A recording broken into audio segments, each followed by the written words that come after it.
الله الرحمن الرحيم. أحمد الله تعالى عز وجل إليكم حمدا كثيرا طيبا مباركا فيه كما يحب سبحانه وتعالى ويرضى، ثم الصلاة والسلام والأتمان الأكملان على عبد الله ورسوله وصفيه وخليله نبينا محمد وعلى آله وصحبه أجمعين ومن تبعهم بإحسان إلى يوم الدين وسلم تسليما كثيرا. وبعد، فنكمل ما كان بقي علينا ومن فوائد المستخرجات.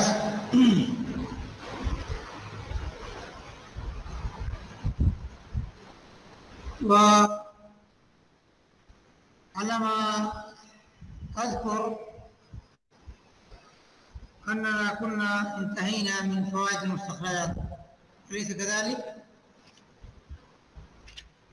نعم يا شيخ. نعم. طيب، الرابعة اوپر متن میں 123 نمبر صفحے پر 123 الرابعہ یعنی صحیح کے مسائل میں سے چوتھا مسئلہ، چوتھی بات یہ ہے ما روایاہ بالاسناد المتصل، جس حدیث کو بخاری اور مسلم نے مسند سند سے، متصل سند سے روایت کیا ہو تو اس پر صحت کا حکم لگایا جائے گا. رہی بات ان احادیث کی، ان روایات کی جن کے شروع سند سے، جن کی سند کے شروع میں ایک یا ایک سے زیادہ راوی محذوف ہو، ایک ہو گئی سند متصل، اب ایک ہو گیا وہ چیزیں جن کی شروع سند سے، سند کی شروع میں ایک یا ایک سے زیادہ راوی محذوف ہو، اس کا کیا حکم ہوگا؟ فما كان منه بصيغة الجزم، تو اس میں سے جو جزم کے صیغے سے ہو، یعنی صیغے جزم استعمال کیا گیا ہو، جو ہے بیان کیا اس طرح کے جو بھی الفاظ ہیں، تو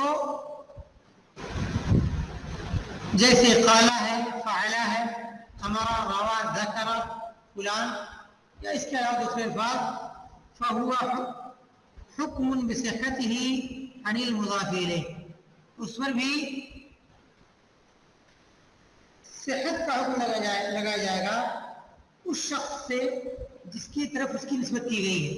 یعنی کہ فلاں سے یہ چیز ثابت ہے، جسے امام بخاری نے کہا قال سعید بن المسیب، سعید بن المسیب، تو جو قول آگے بیان کر دیا اس کے بارے میں علماء کرام ہی کہتے ہیں کہ قالا، ذکرا، جو بھی اس طرح کے الفاظ ہیں جن کے اندر مجہول کا صیغہ استعمال نہیں کیا گیا ہے، جس کے اندر اشارہ ہوتا ہے ضعف کا، بلکہ جزم ہوتا ہے، جیسے کہہ رہے قال فلان، فلان نے کہا، سند نہیں ہے لیکن انداز حتمی اور جزمی ہے، تو ایسی صورت میں اس پر صحت کا حکم لگایا جائے گا. امام بخاری رحمۃ اللہ علیہ کے ہاں اس طرح کی چیزیں پر جو ہی موجود ہیں، اور کہا جائے گا کہ جو قول مذکور ہے، جو فعل مذکور ہے، جو بات مذکور ہے، وہ منقول عنہ شخص سے صحیح اور ثابت ہے. لیکن جو ایسا نہ ہو تو وما لیس فیہ جزم،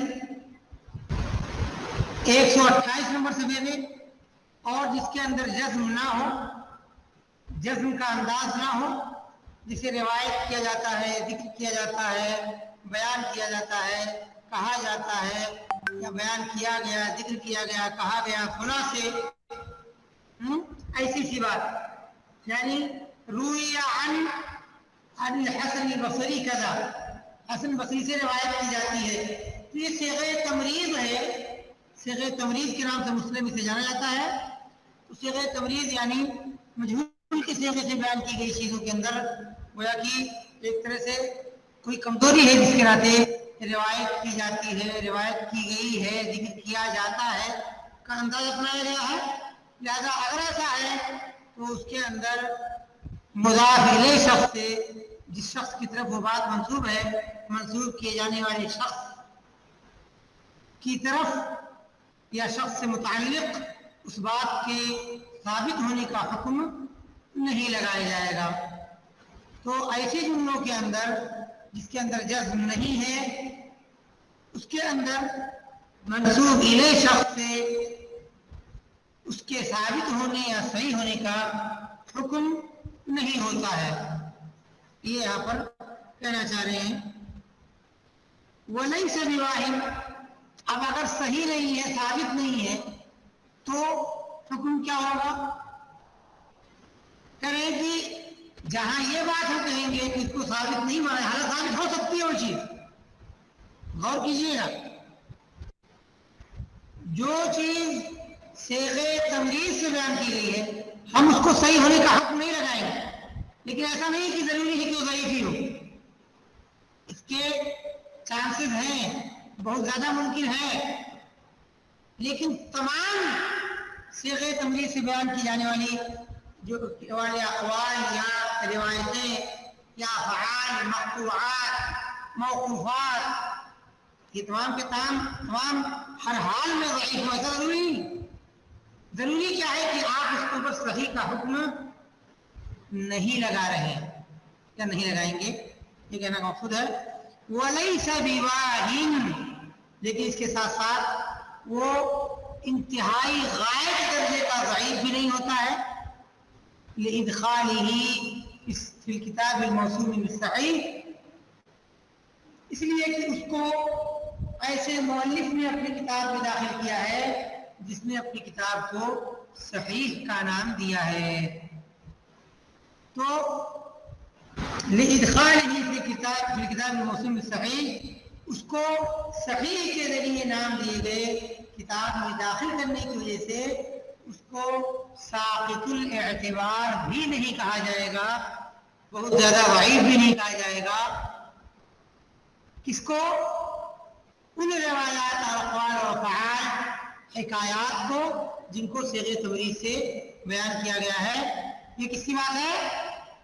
بخاری اور مسلم. ورنہ غیر بخاری اور مسلم میں تو ویسے بھی انتہائی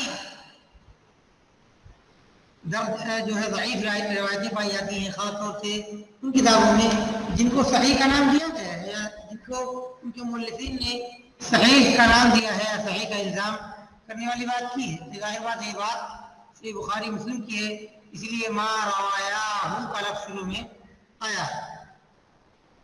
الخامسہ، پانچواں مسئلہ صحیح کے مسائل میں سے یہ ہے کہ صحیح کی بہت ساری قسمیں.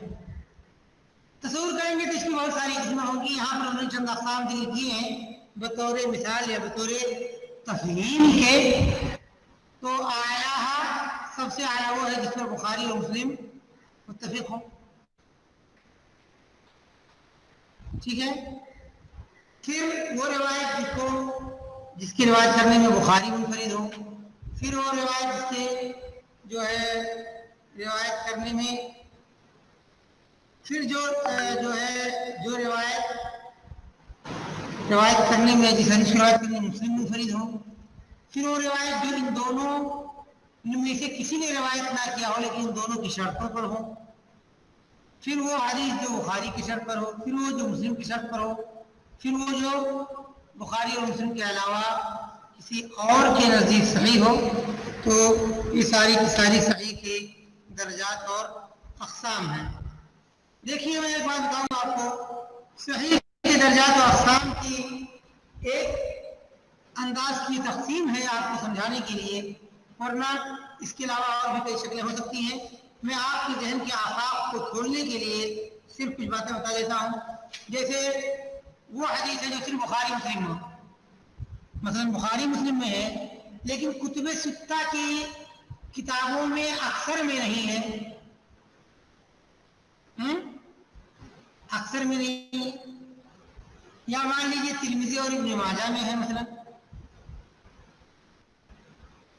یا تھوڑی دیر کے لیے.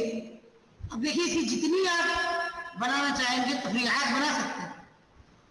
بخاری مسلم میں ہے اور ابو داؤد نسائی ابو داؤد اور ابو داؤد میں مثلا، یا نسائی اور ابو داؤد ابن ماجہ میں ترمذی میں. اور ایک روایت ہے جو ساری کتابوں میں ہے، چھ جو کتابیں ہیں ساری 6 کتابوں کے اندر ہے. تو ظاہر سی بات ہے ایک حدیث جو 6 کتابوں میں نہیں ہے، چند ہی میں ہے، اور ایک حدیث 6 میں ہے، ان کے علاوہ الگ 6 کتابوں میں ہے، جس کا اور دوسری کتابوں میں یقین کہیں نہ کہیں 10 کتابوں کے اندر حدیث ہوتی ہے. ہم اس وقت کتب ستہ سے جڑ کے بات کر رہے ہیں. ظاہر سی بات ہے کہ وہ حدیث جو ساری کتابوں میں ہو، اس حدیث کے مقابلے میں جو چند ہی کے اندر ہو. کیا خیال ہے؟ تو اس طرح کی تقسیم بہت ساری طرح کی ہو سکتی ہے. اسی طرح سے وہ روایت جو بخاری مسلم اور 6 کتابوں میں ہو اور ان ساری کتابوں میں ہو جنہوں نے صحت کا الزام کرنے والی بات کی ہے، مثلا صحیح ابن خزیمہ کے اندر ہے، صحیح ابن حبان کے اندر بھی ہے، حاکم کے اندر بھی ہے، منتقی کے اندر بھی ہے. اب ظاہر بات ہے اور ایک روایت جو صحیح بخاری مسلم میں ہے اور کتب ستہ کی چند کتابوں میں ہے، باقی صحت کا الزام کرنے والی کتابوں میں نہیں ہے. تو دیکھیے یہ مختلف درجات بنتے چلے جائیں گے ایک ہی میں. یہی تقسیم آپ کے سامنے جو تقسیم ہے اس وقت، جو روایت بخاری مسلم میں ہو، جو روایت صرف بخاری میں ہو، صرف مسلم میں ہو، دونوں کی شرط پر ہو، ان سب پر یہ قسمیں فٹ کرتے جائیں گے تو بہت ساری قسمیں بن جائیں گی. مجھے امید ہے کہ آپ کو سمجھ میں آیا ہوگا.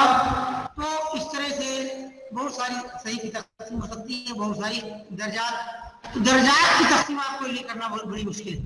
صحیح کے درجات کی تقسیم کرنا بہت مشکل ہے. انہوں نے ایک عام طرح جو ہے تقسیم کی ہے جسے آپ کو ایک تھوڑا آئیڈیا ہو جائے. ورنہ حدیث کے درجات کی تعین جو ہے قسموں کے اندر بہت مشکل ہے. ایک روایت ہے جو صرف بخاری میں ہے اور حدیث کی باقی 5 کتابوں میں ہے، مسلم میں نہیں. اور ایک بخاری کی حدیث ایسی ہے جو بخاری کے اندر ہے، مسلم میں نہیں ہے اور ان ساری کتابوں میں نہیں ہے. کیا خیال کہتا ہے آپ؟ دونوں کے درجے میں آپ رکھ پائیں گے؟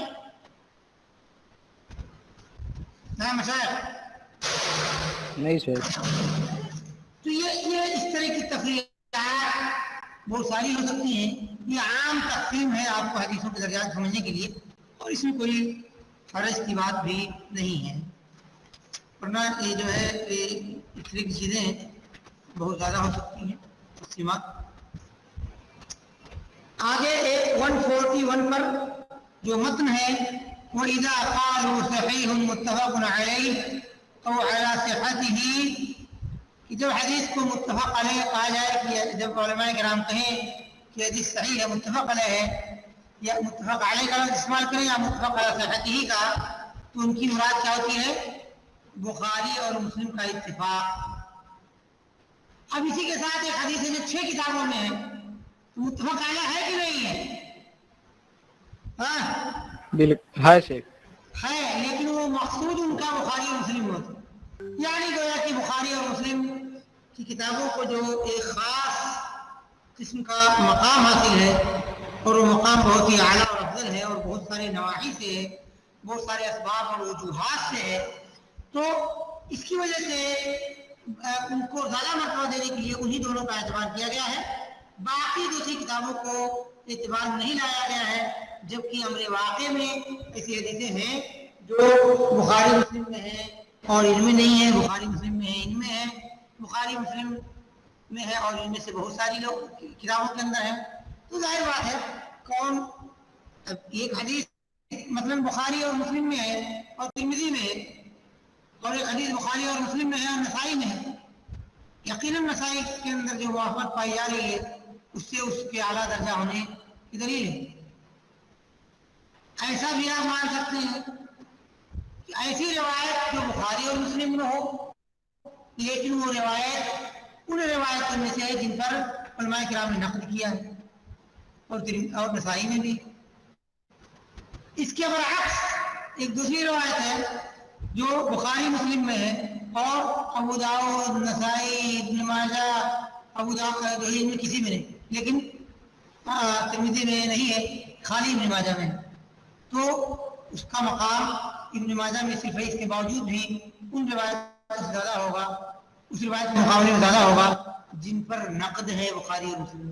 تو بہرحال یہ تقسیمات تفریعات یہ بہت زیادہ ہو سکتی ہے، یہ ختم ہونے کا نام نہیں لیں گے آسانی سے، تو وہ ایک دوسری چیز ہے۔ بہرحال جب ہم متفق علیہ کہتے ہیں یا متفق علی صحیح کہتے ہیں علماء کرام، ان کے امراض صحیح بخاری اور مسلم کی ہوتے ہیں۔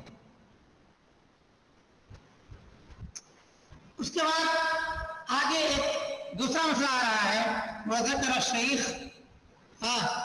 ذکر الشیخ سے مقصود کون ہوتا ہے؟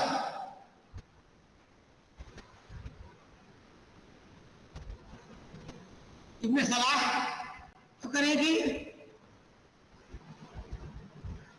ابن صلاح نے یہ بات کہی ہے، ذکر کی ہے کہ جس حدیث کو بخاری یا مسلم یا ان میں سے کوئی ایک روایت کرے فهو مقطوع بصحته، تو اس کی صحت کو قطعی قرار دیا جائے گا، قطعاً اس کو صحیح مانا جائے گا، اور اس سے علم قطعی حاصل ہوگا، علم قطعی حاصل ہوگا۔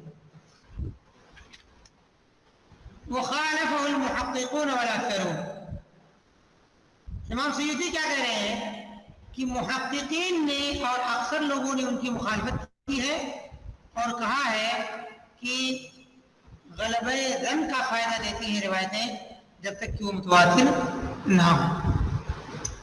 مگر امام سیوطی رحمۃ اللہ علیہ یہاں پر حقیقت میں حق پر نہیں ہے اور اس مسئلے میں بہت کچھ ہے، لیکن شاید اس سے پہلے اس سے آگے کچھ اور یہ کہیں بھی، لیکن چونکہ امام بخاری اور مسلم رحمۃ اللہ علیہ کی روایت کردہ احادیث جو بھی ہیں، جن میں سے اگر ہم مان لیتے ہیں وہ روایتیں جو بظاہر علماء کرام کی نقد سے خالی ہیں یا دوسرے لفظوں میں ان احادیث میں سے نہیں ہیں جن پر نقد کیا گیا ہے، تو حقیقت میں یہ بات کھل کر کہی جا سکتی ہے کہ ایسی روایتیں قطعاً صحیح ہیں، کوئی شبہ نہیں، اور ان سے علم قطعی حاصل ہوگا، اس لیے کہ بخاری اور مسلم کا روایت کرنا ہی ان روایتوں کو بہت زیادہ خصوصیات، قرائن اور مرجحات سے گھیر دیتا ہے جو دوسری روایتوں کو حاصل نہیں ہے۔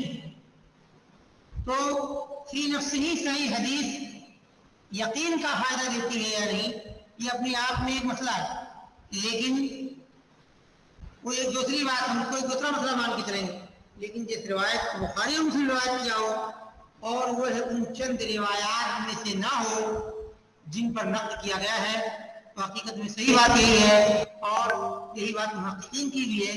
یہی وجہ ہے کہ جہاں پر انہوں نے خالق اور محققون کی بات کہی ہے، آپ نیچے تدریب میں جو ہے دیکھیں گے حاشیے میں، تو آپ کو یہ چیز ملے گی کہ یہ اس کو ایسا کہہ رہے ہیں کہ جو ہے محققین نے یہ بات کہی ہے، جبکہ امام سیوطی رحمۃ اللہ علیہ آپ کو بتائیں گے کہ یہ اکثر تو ہو سکتے ہیں مگر محققین نہیں ہیں، یعنی یہ جو کہا گیا ہے خالف المحققون والاکثرون، یہ ابن صلاح رحمۃ اللہ علیہ کی بات ہے۔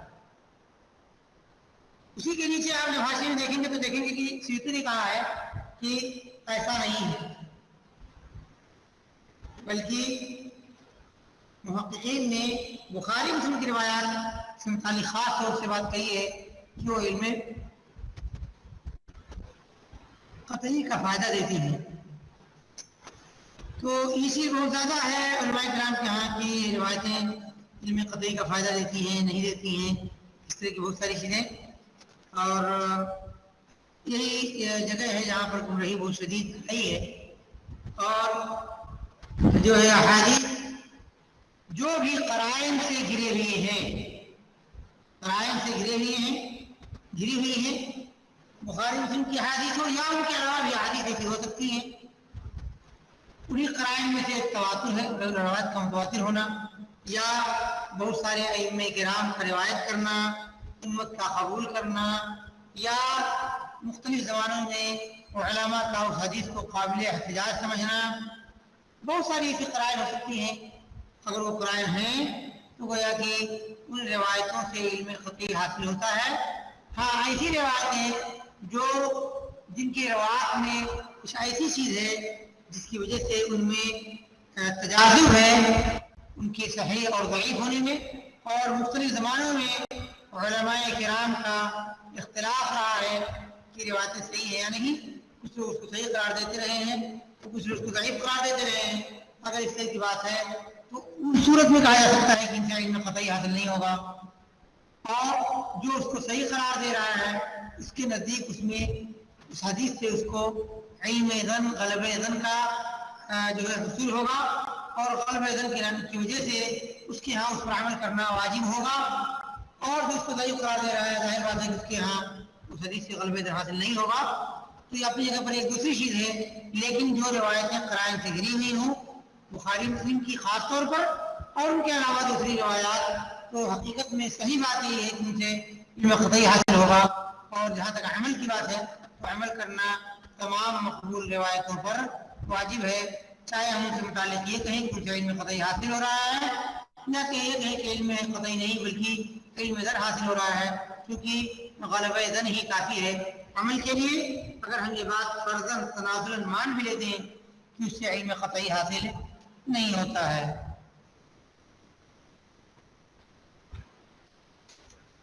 اس سے متعلق نیچے بہت زیادہ صفحات سیاہ کیے گئے ہیں اور جو ہے بہت ساری باتیں کہی گئی ہیں.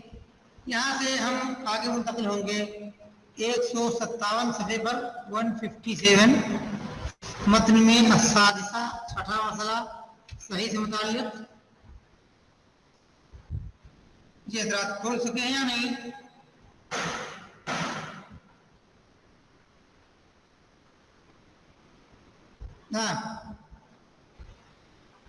جی شیخ. صحیح.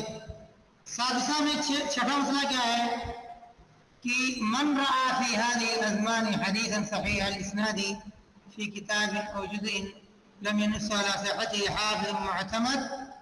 پھر جو اس زمانے میں کوئی حدیث کسی کتاب یا جز معنی چھوٹا رسالہ چھوٹی کتابیں جو ہوتی تھی تو کسی کتاب یا جز کے اندر کوئی حدیث صحیح الاسناد دیکھے، یعنی میں کوئی حدیث دیکھوں اور مجھے اس کی راویوں کی جانکاری اوپر سے راویوں کی جانکاری بہت سارے راویوں مجھے ہے، ان کو دیکھ کر کے مجھے یہ غلبہ ظن ہونے لگے کہ یہ روایت صحیح ہے یا اس کے روات ثقہ ہیں، لیکن اس کی صحت پر کسی بھی معتمد قابل بھروسہ حافظ اور محدث کی صراحت موجود نہیں ہے.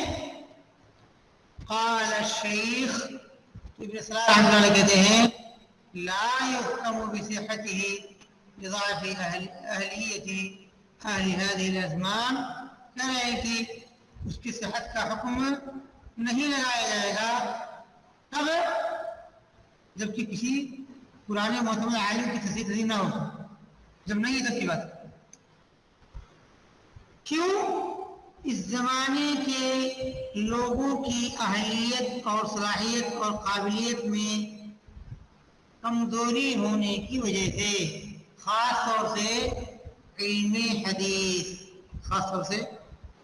حدیث اور اس کے متعلقہ علوم و فنون اور بہت سارے مسائل گرامر احکام، اس میں ضعف کی وجہ سے کمزوری کی وجہ سے اس کی صحت کا حکم نہیں لگایا جائے گا.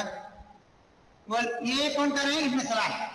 والأظهر عندي جوازه لمن تمكن وقويت معرفته، جبکہ امام سیدی کہہ رہے ہیں اور مجھے راجع اور ظاہر زیادہ یہ لگتا ہے میرے نزدیک کہ یہ چیز جائز ہے اس شخص کے لیے جو متمکن و ماہر ہے اور اس کی معرفت بہت قوی اور اس کی جانکاری بہت مضبوط ہے.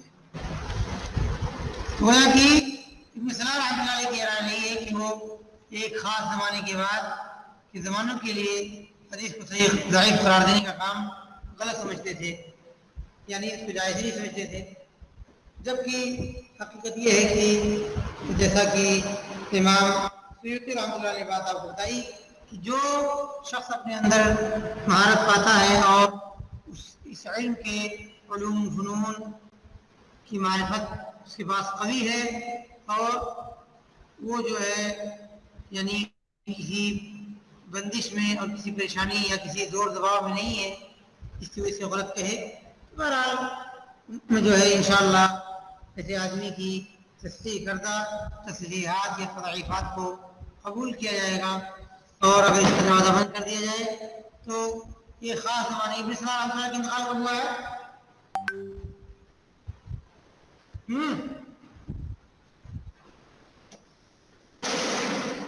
شاید 643. تو ابن سلام رحمۃ اللہ علیہ کا انتقال 643 میں ہوا ہے. تو اس کے بعد سے گویا کہ اپنے زمانے ہی سے یہ ان کی اپنی رائے تھی کہ تصحیح تضعیف اب بعد کے لوگوں کے لیے نہیں ہے، لیکن آپ دیکھیں گے دنیا میں تو آپ کو وہ عمل واقع سے بات اور اس کی معلومات آپ کو ملے گی کہ اس قول کو صحیح قرار دیے جانے میں بڑی پریشانیاں ہیں. بعد میں علماء کرام نے جو جہود و محنتیں کی ہیں، اپنی تحقیقات پیش کی ہیں، بلکہ بعض ائمہ کرام سے تو اس سے بھی کہیں زیادہ جو ہے آگے کی چیزیں ملتی ہیں. رجال، شرح، تفسیر، یعنی علم حدیث سے متعلقہ سارے مسائل میں انتہائی جو ہے طاقت قوت رکھنے والا، جانکاری رکھنے والا اور سلف کے اقوال کی معرفت رکھنے والا. ظاہر بات ہے سلسلت میں انشاءاللہ اگر اس کی تصحیح و تضعیف کو سابقین کی تصحیح و تضعیف سے زیادہ اہمیت نہ دیتے ہوئے یا زیادہ عام طور سے زیادہ اہمیت کا جو ہے اعتبار اور اپنے ذہن میں بھروسہ اور اعتقاد نہ رکھتے ہوئے اگر یہ کہا جائے کیونکہ وہ پرانے اپنے سلسلے کی کڑی ہے، اس نے دین کی خدمت کرنے کی کوشش کی ہے، تو اللہ عالم انشاءاللہ میرے خیال میں ایسی کوئی پریشانی کی جو ہے بات نہیں ہے. اللہ عالم. نعم. صحیح کی تقسیم میں بات ابھی آئی کہ ابن ماجہ کی حدیثوں کو فوقیت دے سکتے ہیں. جی ہاں، دیکھیے ان تمام باتیں جو مثالیں آپ کو دی گئی ہیں ان کی وجہ خارجی قرائن ہیں. خارجی قرائن ہوں گے تو ظاہر بات دے سکتے، لیکن یہ میں نے ابن ماجہ کو نہیں کہا ہے. جب بخاری مسلم میں حدیث ہو اور ابن ماجہ میں ہو لیکن اس پر نقد نہیں ہے، اور دوسری بات بخاری مسلم میں ہے اور نسائی میں ہے، ابو داؤد میں ہے، جو ابن ماجہ سے دوسری کتابیں ہیں لیکن ان پر نقد ہے. یہ میں نے پوری بات کہی تھی اس کو، خالی ابن ماجہ کی بات نہیں کر رہا ہوں. اگر آپ نے ایسا محسوس کیا تو غلط محسوس کیا ہے، غلط سنا ہے. میں نے اپنی مثال میں ان کتابوں کو ساتھ کر کے مثال دیا ہے. یہی مثال ہی میں نے دیا تھا من جملہ امثلہ کے کہ ایک روایت بخاری مسلم میں ہے اور ترمذی مثلا ابو داؤد ترمذی نسائی میں ہے، لیکن اس پر نقد ہے. وہ روایت ہے جو بخاری مسلم میں منتقد روایت میں سے، اور ایک روایت جو بخاری مسلم میں ہے اور ابن ماجہ میں صرف، لیکن اس پر نقد نہیں ہے.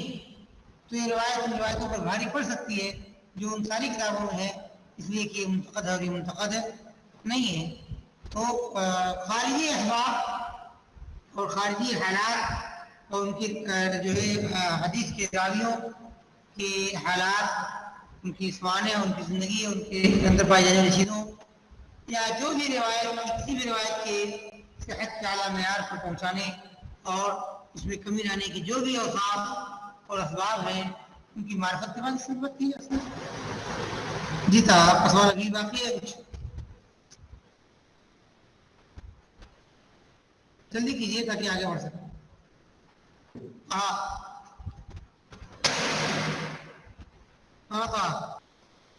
اس کے بعد ہے ومن اراد العمل من کتاب، اور اگر کوئی شخص کسی کتاب پر کوئی کام کرنا چاہ رہا ہے، کوئی خدمت آپ بخاری کی حدیثوں کی کرنا چاہتے ہیں، فطریقہ، تو اس کا راستہ کیا ہے؟ ان یاخذہ من نسخۃ معتمدۃ، کرے کہ اب یہ کسی بھی بخاری مسلم کی بات نہیں ہے، کسی بھی کتاب کی بات ہے اس کا راستہ تو اس کا طریقہ کیا ہے؟ یہ دیکھیے یہاں پر سے ایک طرح سے تحقیق حدیث کے کچھ اصول بیان کیے جا رہے ہیں کہ اس کو کسی ایسے معتمد اور ایسے قابل اعتماد نسخے سے اس کو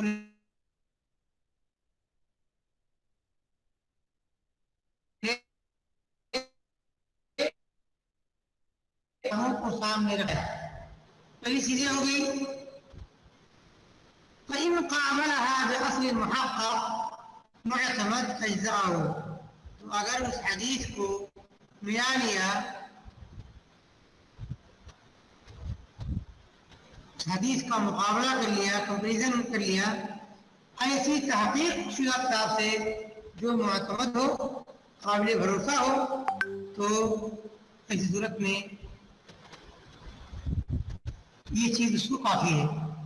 یعنی اس کے لیے اس کتاب کی حدیثوں یا اس کتاب کی بہت ساری حدیثوں پر کام کرنے کے لیے جو ہے انشاءاللہ اجازت ہے اور اس کی یہ چیز اس کے لیے انصاف پائے جانے کے لیے کافی ہے.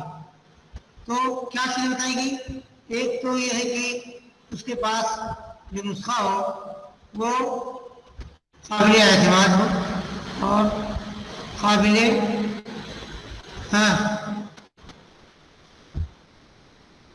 نسخہ قابل اعتماد ہو. کیسے کہ یا تو اس نے اس کا مقابلہ خود یا کسی اور سے پانے دوسری صحیح کتابوں سے یا اس متن یا اس حدیث کی صحیح اصول کی کتابوں سے اس کو ملایا گیا ہو. تو ان قابلہ اور اگر تحقیق کیے گئے قابل اعتماد اصل سے بھی مقابلہ کر لیا تو یہ چیز کے لیے کافی ہوگی.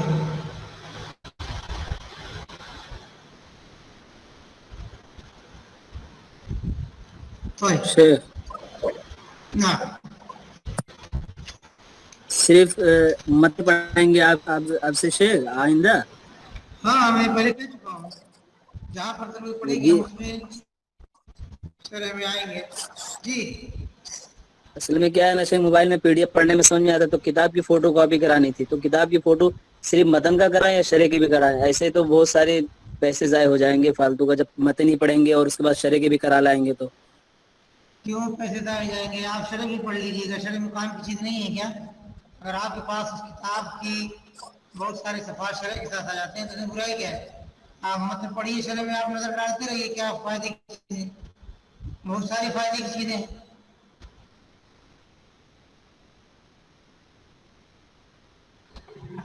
تین روپیہ لیتا ہے شیخ 10 روپے ہمارے دیہات میں تو 10 روپے لیتے ہیں شیخ. اب کتنا ہے کہ 600 پیج کا ایک مطلب ایک کتاب چھاپیں گے تو پتہ لگے گا کہاں سے کہاں. بہرحال میں جو کہنا تھا میں نے بتا دیا. اب آپ خالی اگر آپ کے پاس خالی متن ایسا ہے کہ متن خالی ہے آپ کے پاس، کیسے آپ کرائیں گے کبھی خالی متن؟ بتائیے. نیٹ پہ ہوگا ہاں شیخ. یہ آپ کا مسئلہ ہے، میں نہیں جانتا ہوں. ہاں یہ میں کہوں گا کہ ہم بہت ساری جگہوں پر ضرورت پڑے گی نیچے اتر کے پڑھنے کی تو ہم وہاں نیچے بھی اتریں گے. اور یہ بات ظاہر بات ہے پہلے سے بتایا نہیں جاتا، کیونکہ ظاہر بات ہے آج ہو سکتا ہے میں آج کی بتا دوں، کل کی بتا دوں، 2 دن کی بتا دوں، لیکن پورے کورس سے مختلف نہیں بتا سکتا کہاں ہم نیچے اتر سکتے ہیں. تو اب یا تو آپ جو کہہ رہے ہیں وہی کر لیں اور جہاں ضرورت پڑے آپ پوری فکر نکال لیں اور آپ جانے کہ آپ اس انداز میں کیا کر سکتے ہیں. اللہ عالم. کوئی سچائی میں والا نہیں جان شیخ پاؤں تھا گا. اس کے ساتھ پڑھتے تھے. ہاں السلام علیکم کے ساتھ پڑھتے تو آپ خالی صحیح حدیث سے بھی صحیح کے بحث سے بھی نہیں نکل سکتے. جی